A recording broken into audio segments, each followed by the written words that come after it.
Ban Ki-moon calls on African leaders to respect gay rights, and COPE expected to hold its National Elective Conference around October this year. With the news this hour, I'm Ayanda Kunene. UN Secretary-General Ban Ki-moon has told African leaders that they must respect gay rights, an issue that is controversial in many African states. Ban was speaking at the African Union Summit in the Ethiopian capital. The UN chief says discrimination based on sexual orientation has been ignored or even sanctioned by many African states for too long.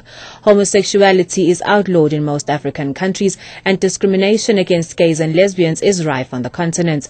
South Africa is the only country on the continent that recognizes gay rights and same-sex marriage.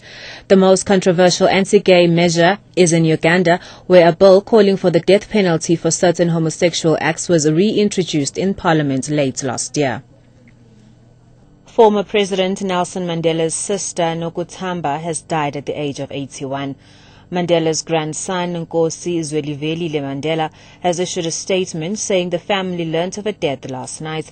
Nokutamba was born February 16, 1930, 11 and a half years after Madiba. She was his last surviving sibling. The former president was brought to his Houghton home, Johannesburg, earlier today.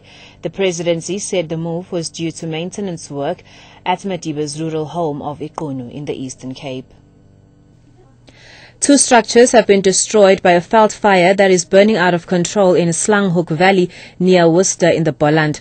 Some farm owners are voluntarily fleeing their homes as the fire, fanned by strong winds, approaches their properties. It's been raging on since last night. 15 fire engines, 150 ground personnel and 3 helicopters are trying to douse the flames.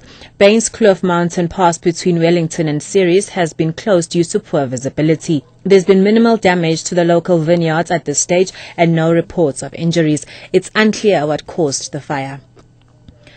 Gauteng officials have described as an embarrassment the recent attacks on businesses owned by foreign nationals in townships. Last week, a shop belonging to a Pakistani national was torched in Thokoza on Gauteng's East Rand, injuring the owner.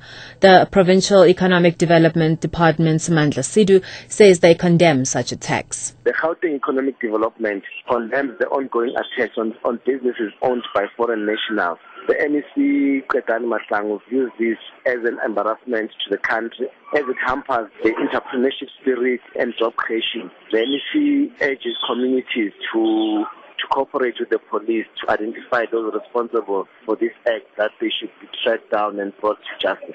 The Congress of the People is to hold its National Elective Conference around October this year. This is the word from the party's National Committee after a 3-day meeting in Johannesburg. COPE's last attempt at holding an elective conference in 2010 was aborted after violence erupted between supporters of party leader Musia Likota and that of his deputy Mbazima Shilowa. The leadership battle between the two has seen the party embroiled in mudslinging matches and a court battle since the formation of the ANC breakaway group in 2008.